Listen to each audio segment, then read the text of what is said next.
The stars had always been silent. For thousands of years, humanity looked up at the night sky and wondered if they were alone. They sent radio signals into the void. They launched probes into the darkness. They dreamed of finding friends among the distant lights. They found something else entirely. The ships appeared without warning on a cold morning in March. One moment, the sky above Earth was empty. The next moment, it was filled with metal. Massive vessels hung in orbit like iron clouds. Each one was larger than a city. Their hulls were covered in strange symbols that glowed with purple light. They blocked out the sun over entire continents. Every television screen on Earth went dark. Every phone. Every computer. Then a face appeared on all of them at once. The creature was tall and thin. Its skin looked like living crystal, shifting between blue and silver as it moved. Its eyes were black pools with no whites, no pupils. When it spoke, its voice was cold and smooth like ice sliding over glass. I am Ambassador Varth Keel of the Selvari Dominion. I speak for the Concord of 12, the ruling body of this galaxy. We have watched your species for a very long time. We have seen you crawl from the mud. We have seen you discover fire. We have seen you build your little machines and dream your little dreams. Voreth Keel paused. Something like a smile crossed his alien face, but there was no warmth in it. Only contempt. 3 days ago, your probe crossed the threshold barrier. This is the boundary that separates primitive species from spacefaring civilizations. By crossing it, you have announced yourselves to the galaxy. And now, the galaxy must respond. In the United Nations building in New York, world leaders gathered around screens. Military commanders watched from bunkers. Ordinary people stood frozen in their homes, their eyes fixed on the alien face. The Concord of 12 has ruled this galaxy for 50,000 years, Varth Keel continued. We have brought order to chaos. We have brought peace to war. We have guided hundreds of young species into their proper place within our civilization. His black eyes seemed to stare directly at every human watching. Your proper place, humanity, is at the bottom. You are a young species, a primitive species. You have much to learn, and we will teach you. But first, you must accept your position. The alien raised a thin hand. Behind him, a document appeared on the screen. It was written in dozens of human languages. This is the Treaty of Submission. By signing it, Earth will accept tiered species status within the Concord. Your military will be dissolved. Your ships will be limited to your own solar system. Your technology will be supervised by Concord observers. Your governments will answer to Concord administrators. Varth Keel lowered his hand. In return, you will receive protection, guidance, purpose. You will become part of something greater than yourselves. This is not a punishment, humans. This is an honor. Many species have accepted this honor gladly. The alien's expression hardened. Many others have refused. They no longer exist. Their worlds are empty now. Their names are forgotten. The Concord does not make threats. We make promises, and we always keep them. He clasped his hands together in front of his chest. You have 30 of your solar days to sign the treaty. After that, the Concord fleet will ensure your compliance. I suggest you use this time wisely. The screens went dark. For a long moment, the entire world was silent. Then the chaos began in every nation. People flooded into the streets. Some screamed in terror. Some fell to their knees and prayed. Some demanded immediate surrender. Others called for war. Governments held emergency sessions. Military forces went to high alert. Scientists scrambled to understand the alien technology that had so easily taken control of Earth's communications. But in a secure bunker deep beneath the Swiss Alps, a different kind of meeting was taking place. 12 people sat around a black table. They represented no nation. They wore no uniforms. Their faces were calm, almost bored, as they watched the recording of Varth Keel's message.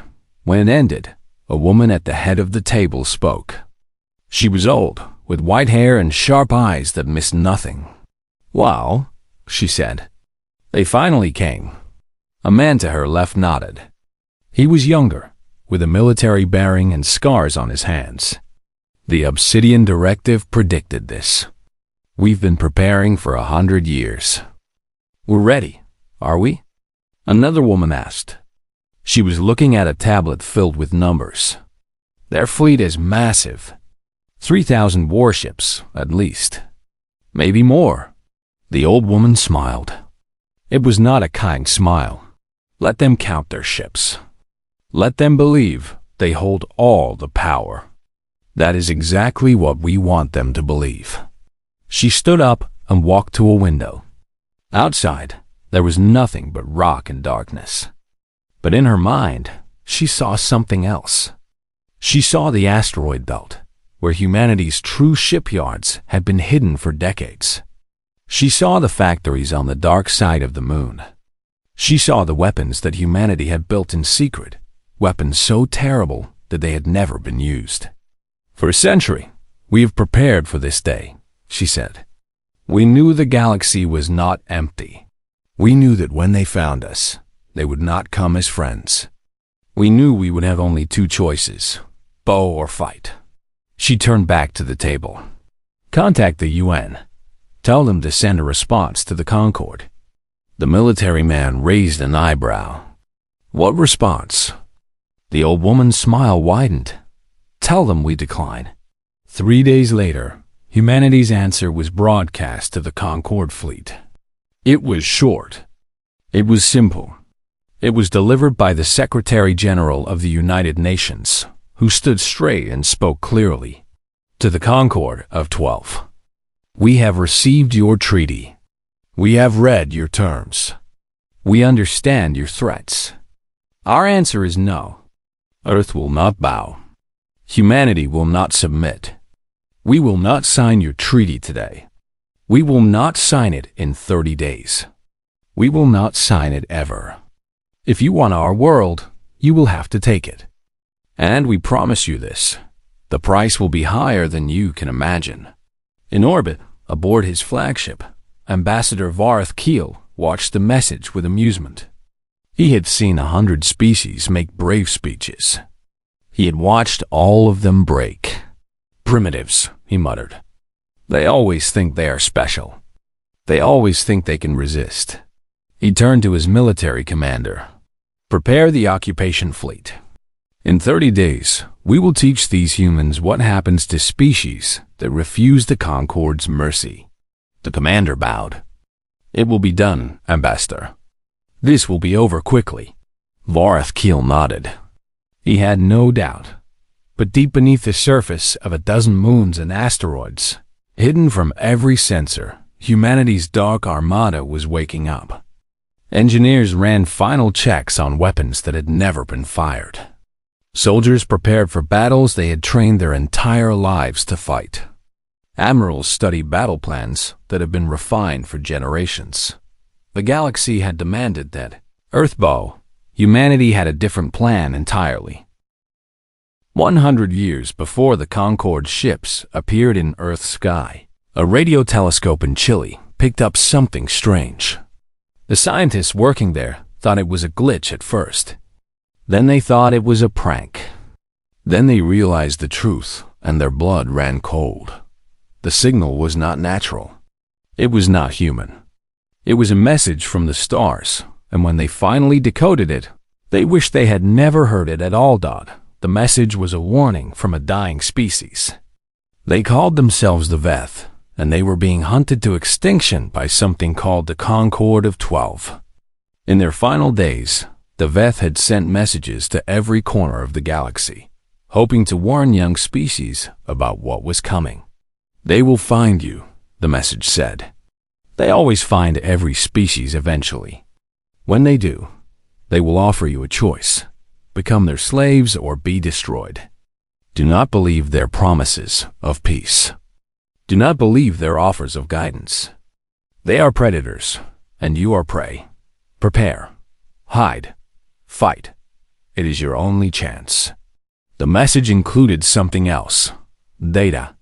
Technical specifications. Physics that humanity had never imagined. The Veth had given their final gift to the universe. The knowledge to fight back.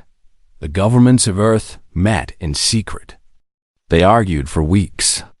Some wanted to go public with the information. Others wanted to destroy it and pretend it had never existed. But a small group of leaders saw a third option. "We have time," said a general from China.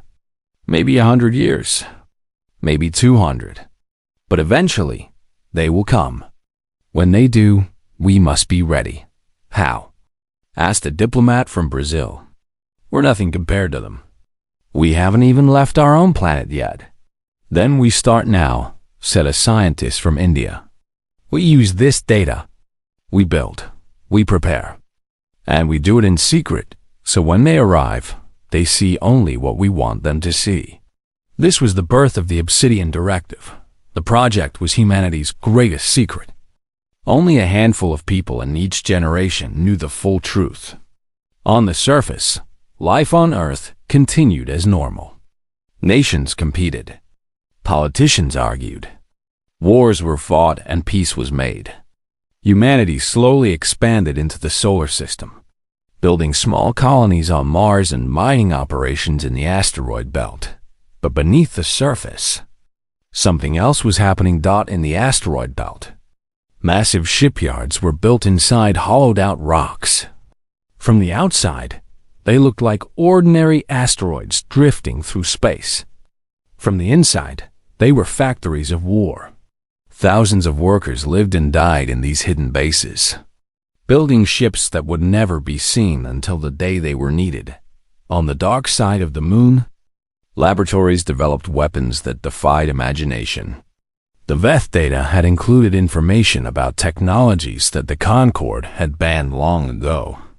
Weapons so terrible that entire species had been wiped out just for thinking about them.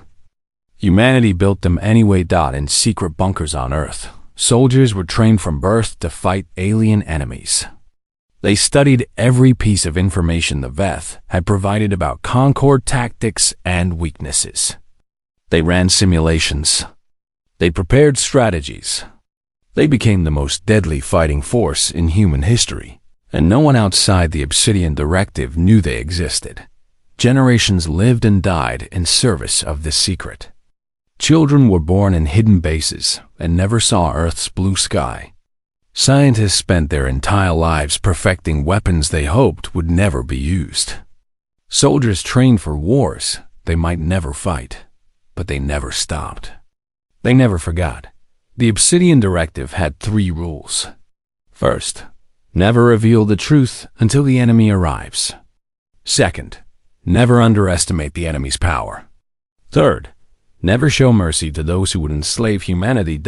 As the decades passed, Earth's hidden fleet grew larger. The first ships were small, barely better than the Concord's oldest vessels. But each generation improved on the last. Engineers solved problems that had seemed impossible. Scientists made breakthroughs that changed everything.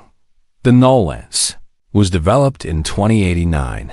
It was a weapon that could tear holes in the fabric of space itself. Anything caught in its beam would simply cease to exist, ripped apart at the atomic level. The Concorde had banned such weapons 10,000 years ago. The species that had invented them had been exterminated as punishment. Humanity built 7,000 of them. The Phantom drives were completed in 2095. These engines could move a ship faster than light without creating any detectable energy signature. A fleet equipped with Phantom drives could appear anywhere in the galaxy without warning. The Concorde sensors would never see them coming. Humanity installed them on every ship. The black armor was finished in 2112. This material absorbed almost all electromagnetic radiation. making ships nearly invisible to detection. Combined with the phantom drives, it meant that humanity's fleet could travel anywhere, appear suddenly, strike without warning, and vanish before the enemy could respond. By the time the Concorde finally sent their emissary fleet to Earth, humanity had been ready for years. The Dark Armada waited in the shadows, silent and patient. 12,000 warships, millions of soldiers, weapons that could crack planets and tear apart stars, and the Concorde saw none of it. When Ambassador Vareth Keel's ships scanned Earth, they found exactly what humanity wanted them to find. Primitive satellites, chemical rockets, small colonies on Mars, mining operations in the asteroid belt. Nothing that could possibly threaten the mighty Concorde of 12. The alien ambassador looked at the scan results and laughed. These creatures are even more primitive than we thought. They have nothing. No fleet, no weapons, no hope. His military commander agreed. They will surrender within days. This will be the easiest conquest in Concorde history. Neither of them noticed the faint shadows hiding behind Jupiter's moons. Neither of them detected the ships waiting inside hollowed asteroids. Neither of them suspected that every word they spoke was being monitored by humanity's intelligence networks. Deep in the Swiss bunker, the leaders of the Obsidian Directive watched the Concorde fleet through hidden sensors. They saw every ship, every weapon, every soldier. They counted the enemy's forces and compared them to their own. They brought 3,000 ships, the military commander said. They think that's enough to conquer us. The old woman with white hair smiled. Let them think that. Let them feel confident. Overconfident enemies make mistakes. When do we reveal ourselves? A younger officer asked. On the 29th day, one day before their deadline. We will give them one chance to leave peacefully. They will refuse. And then the Dark Armada will show them what humanity has become. She looked at the screen, at the thousands of alien warships floating in Earth's orbit. For 100 years, we have worked in silence. Our parents and grandparents sacrificed everything to bring us to this moment. They never saw the sun. They never knew peace. They lived and died in darkness so that we could stand in the light. Her voice hardened. We will not waste their sacrifice. The Concorde thinks we are prey. They are about to learn that we are the hunters. And the hunt begins now. Across the solar system, in hidden bases and secret shipyards, the Dark Armada began to move. Engines that had never been fired came to life. Weapons that had never been tested powered up. Soldiers who had trained their entire lives for this moment put on their armor and prepared for war. The galaxy had no idea what was coming, but it would find out soon enough. On the 29th day, the Concorde's occupation fleet arrived in full force. 3,000 warships filled the space around Earth.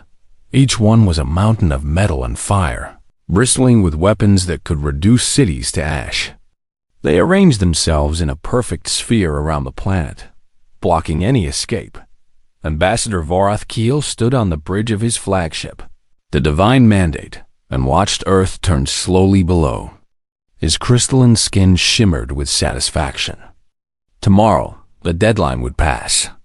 Tomorrow, this primitive species would learn the true meaning of Concorde power. All ships in position, his military commander reported. The bombardment fleet is ready. On your order, we can begin reducing their population centers. Vareth Keel nodded.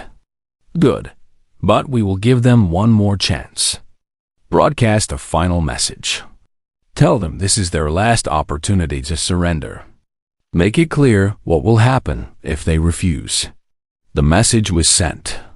On Earth, billions of people watched their screens with fear in their hearts. Many had spent the last month preparing for death. Others had fled to bunkers and shelters, hoping to survive what was coming.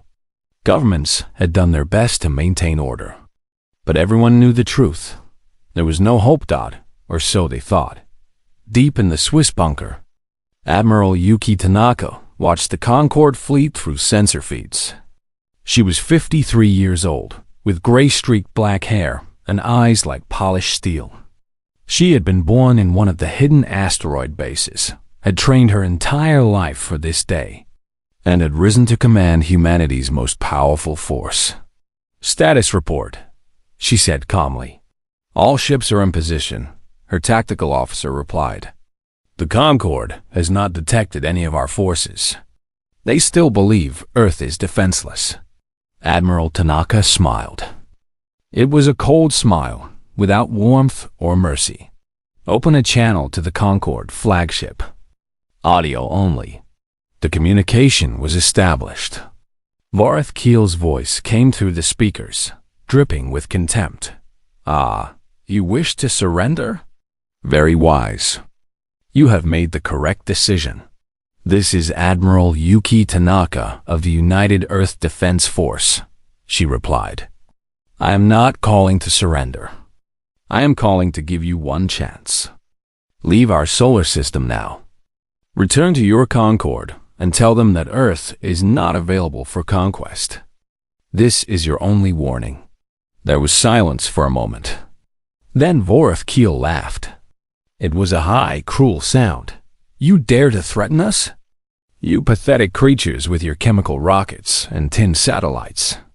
We have conquered 1,000 species more advanced than you. Your warning means nothing." "I expected you to say that," Admiral Tanaka said. "But I wanted to give you the choice. Remember that when this is over. Remember that we offered you peace, and you refused." She cut the communication and turned to her bridge crew. "All ships decloak. Begin attack pattern Omega." Across the solar system, the dark Armada revealed itself. From behind Jupiter's moons, thousands of ships emerged from the darkness. From inside asteroids that had seemed empty, warships burst through holographic rock and raced toward Earth. From beneath the ice of Europa and the storms of Saturn, hidden fleets launched into space. 12,000 vessels, matte black hulls that seemed to swallow light, each one larger and more heavily armed than anything the Concorde had ever seen. On the divine mandate, Voreth Keel stared at his sensor screens in disbelief. Red warning lights filled his bridge. Alarms screamed from every console. Where did they come from? He demanded. "This is impossible." Our scans showed nothing. His military commander's face had gone pale. "Ambassador, their ships. They have weapons we've never seen before. Our shields won't stop them. Our sensors can barely track them. Where?" He never finished the sentence. The first null lance fired from the dreadnought Prometheus Unbound. A beam of pure darkness shot across space and struck a Concorde cruiser.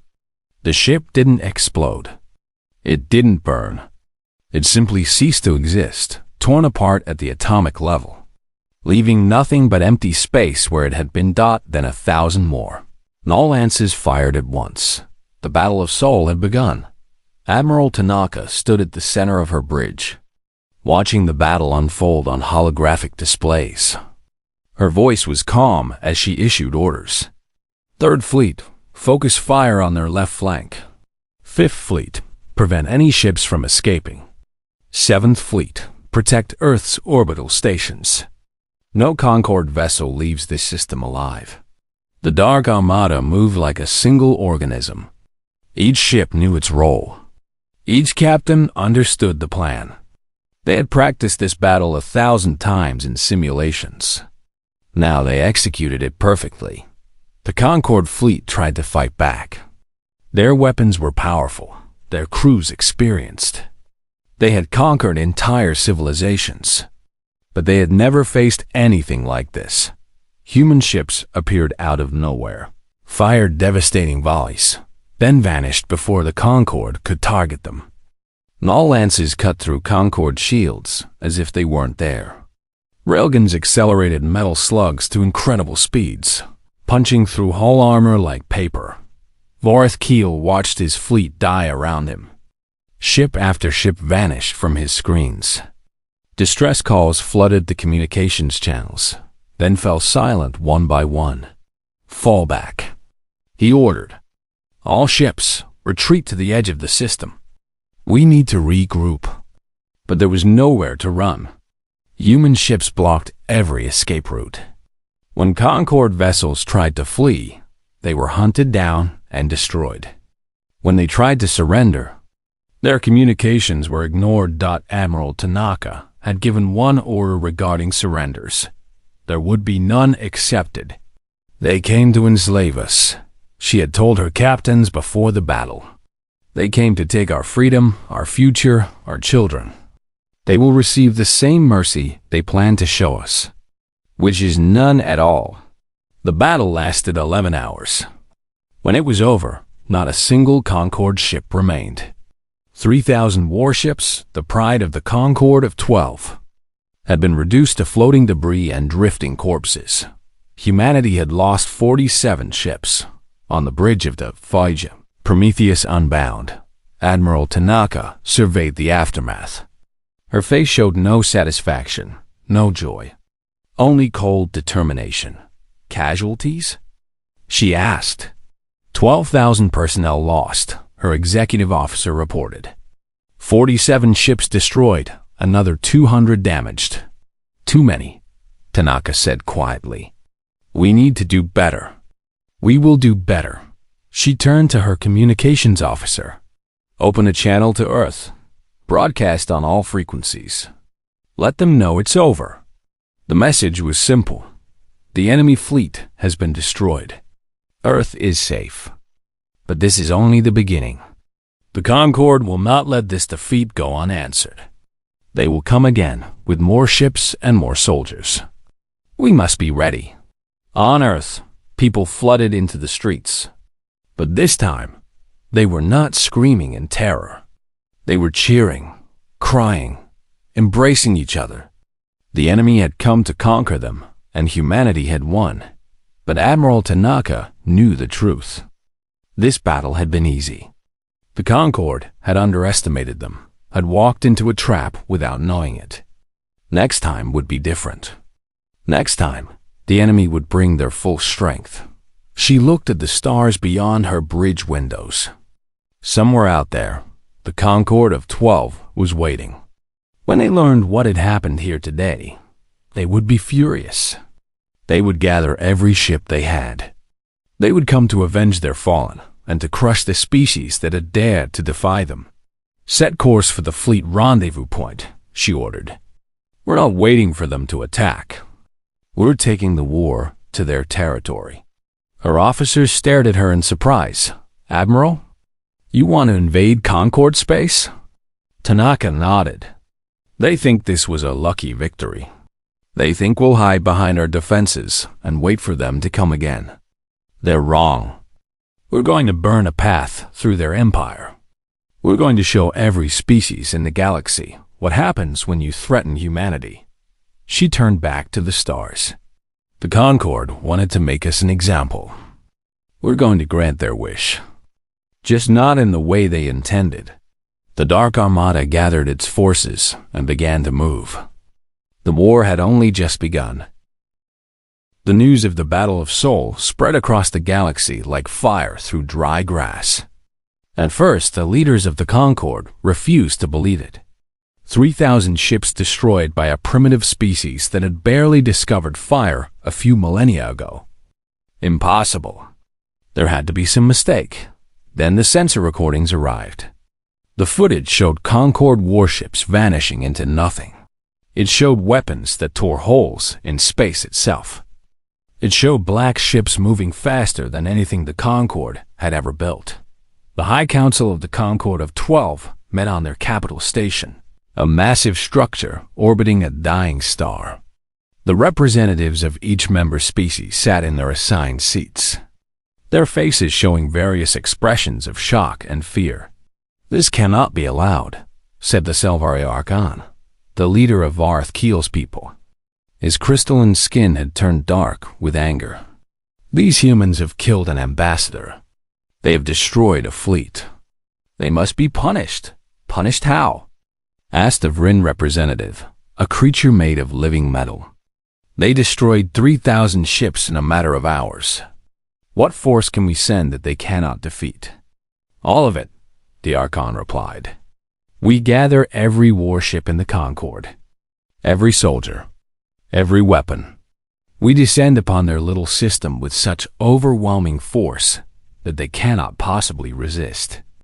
We reduce their planet to rubble and scatter their ashes across the void. The council debated for 3 days. In the end, they agreed. The full military might of the Concord of 12 would be gathered. 50,000 warships, billions of soldiers, weapons that had conquered entire galaxies.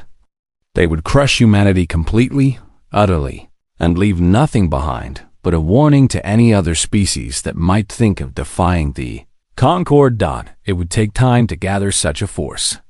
3 months, perhaps 4. But when they were ready, they would end the human threat forever. They never got the chance. 2 weeks after the Battle of Sol, the Dark Armada appeared in the Selvari home system without warning. One moment, the space around their world was peaceful. The next, 10,000 human warships had materialized from nothing, their black holes blocking out the stars. Admiral Tanaka broadcast her message to the stunned Selvari population. Your ambassador came to our world with threats and demands. Your fleet came to enslave our people. We offered peace, and you chose war. Now we bring that war to you. Surrender your military forces. Open your cities to our troops. Accept our terms, or watch your civilization burn. The Selvari tried to fight. Their defense fleet was one of the largest in the Concord. They had weapons that had broken countless rebellions. They believed they could hold long enough for reinforcements to arrive. They were wrong. The battle lasted 6 hours. When it was over, every Selvari warship had been destroyed or captured. Humanity had not come to negotiate. They had come to win, but they did not destroy the Selvari homeworld. They did not kill civilians or bomb cities. Instead, they landed troops and took control of government buildings. They captured military leaders and political officials. They dismantled the Selvari war machine piece by piece. Then they moved on to the next target. This was humanity's strategy. They did not want to exterminate the Concord species. They wanted to break the Concord itself. Each world that fell would serve as an example. Each defeat would crack the Alliance's unity a little more. And it worked. After the Selvari fell, the Vrin tried to negotiate. They offered to leave the Concord and recognize Earth's independence. Admiral Tanaka accepted their surrender and moved past their territory without firing a shot. The Keth were next. They refused to surrender and gathered their entire fleet to defend their homeworld. The Dark Armada destroyed them in less than 3 hours. Admiral Tanaka left their world intact but removed every trace of their military capability. Their warships were melted down. Their weapons factories were demolished. Their soldiers were sent home in disgrace. You will never threaten another species again, she told the Keth leadership. Not because you don't want to, but because you can't. Remember this lesson well. The Concord's response was chaos. Some species demanded immediate attacks on Earth, no matter the cost. Others wanted to surrender before the humans came for them. Old rivalries and hatreds, suppressed for millennia under Concord rule, began to resurface. The High Council could not agree on anything. Every decision was delayed by arguments and accusations. By the time they finally assembled their grand fleet, humanity had already conquered half of Concord space on the Prometheus Unbound. Admiral Tanaka studied reports from across the front lines. Her forces had performed beyond expectations. Casualties were low. Victory after victory added to their record. But she knew the hardest part was still to come. The Concord is finally mobilizing their full force, her intelligence officer reported. 40,000 ships, maybe more. They're gathering at the Nexus Station, their central command center. Tanaka nodded. Let them gather. When they're all in one place, we'll know exactly where to hit them. Admiral, even with our advantages, 40,000 ships is a lot. We might not be able to defeat them in a straight battle. Then we won't fight a straight battle, Tanaka replied. We'll do what we've always done. Hit them where they're weak. Disappear before they can respond. Make them chase shadows while we pick them apart. She paused, looking at the star map. And we'll use their own history against them. This was Tanaka's secret weapon. While her fleets burned through Concord space, her intelligence teams had been gathering information. They had found records of every species the Concord had conquered. Every atrocity. Every broken promise. Every civilization that had been wiped out for daring to resist. She began broadcasting this information across the galaxy. Every species received the truth about what the Concord had done. Every world learned that the peaceful guidance they had been promised was actually slavery. Every people saw the evidence of the Concord's crimes. The effect was immediate. On a dozen worlds, populations rose up against Concord rule. Old rebellions that had been crushed centuries ago found new life. Species that had accepted their place suddenly remembered their pride. The Concord had to divert ships to maintain control of their own territory. Their grand fleet shrank as vessels were pulled away to fight internal rebellions. The alliance that had ruled the galaxy for 50,000 years was beginning to crack dot and still the dark. Armada advanced. Admiral Tanaka personally led the assault on the Nexus Station. It was the heart of the Concord's power, a fortress that had never fallen in its entire history. 20,000 ships defended it. The best warriors of a dozen species stood ready to die protecting it. The battle lasted for 3 days. It was the hardest fighting humanity had ever experienced. Ships were lost by the hundreds. Brave soldiers died in corridors and airlocks. For a moment, it seemed like the Concord might actually win. Then Admiral Tanaka ordered the null lances to fire at maximum power. The weapons tore through the station's defenses like they were made of paper. Entire sections vanished into nothing. The Concord's fleet, caught between the station and the Dark Armada, was crushed from both sides. When the station finally fell, Admiral Tanaka walked through its ruined halls with her guards around her. The remaining Concord leaders had retreated to the council chamber. Hoping to negotiate terms, she didn't give them that chance. The Concord of 12 is finished, she announced, her voice carrying through the damaged speakers. Your alliance is broken. Your fleets are destroyed. Your authority means nothing. You have 2 choices: accept humanity's terms or be removed.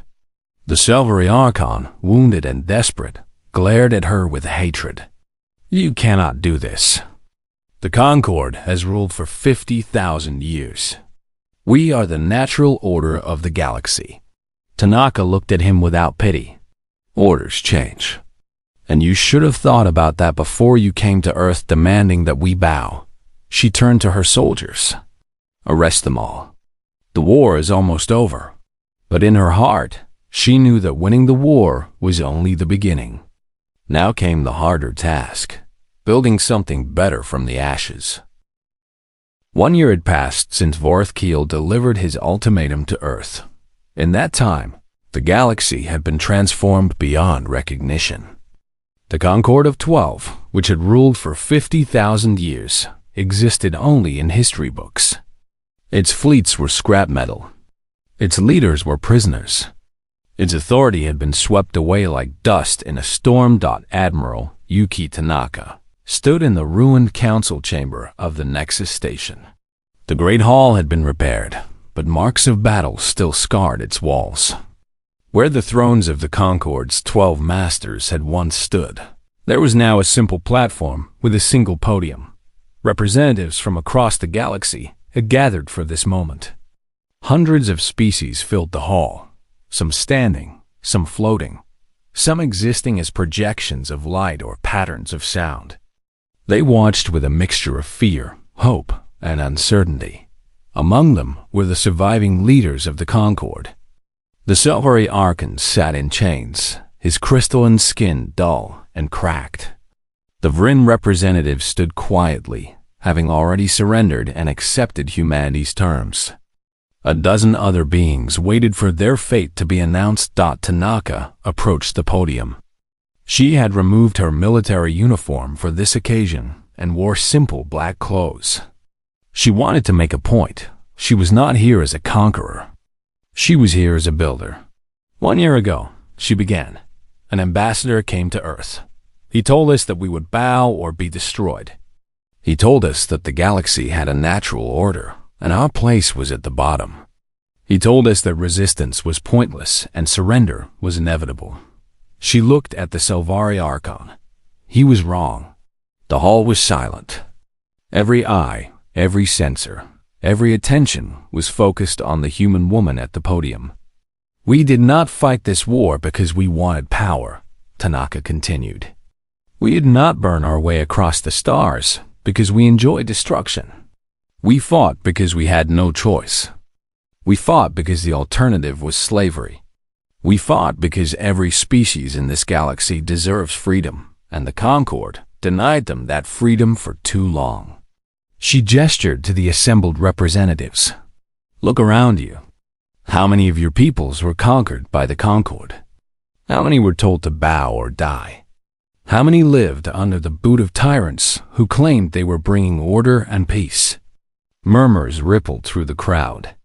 Old wounds were being opened. Old memories were being stirred.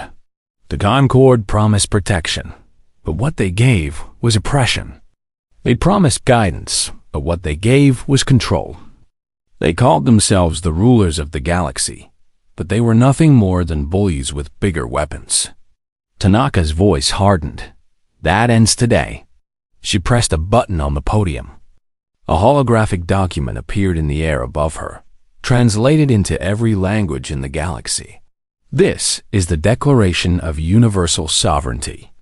It establishes a new order for our galaxy. Not an empire. Not a coalition ruled by the powerful. A true alliance of equals. She began to read the key points. First, every species has the right to govern itself. No world may be conquered, enslaved, or forced to submit to another. Violations of this principle will be met with the full force of the alliance.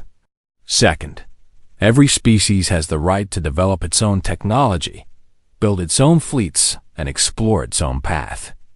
The old restrictions are abolished. Knowledge belongs to everyone. Third, the alliance will maintain a peacekeeping force to prevent aggression and protect the weak. This force will be composed of soldiers and ships from every member species.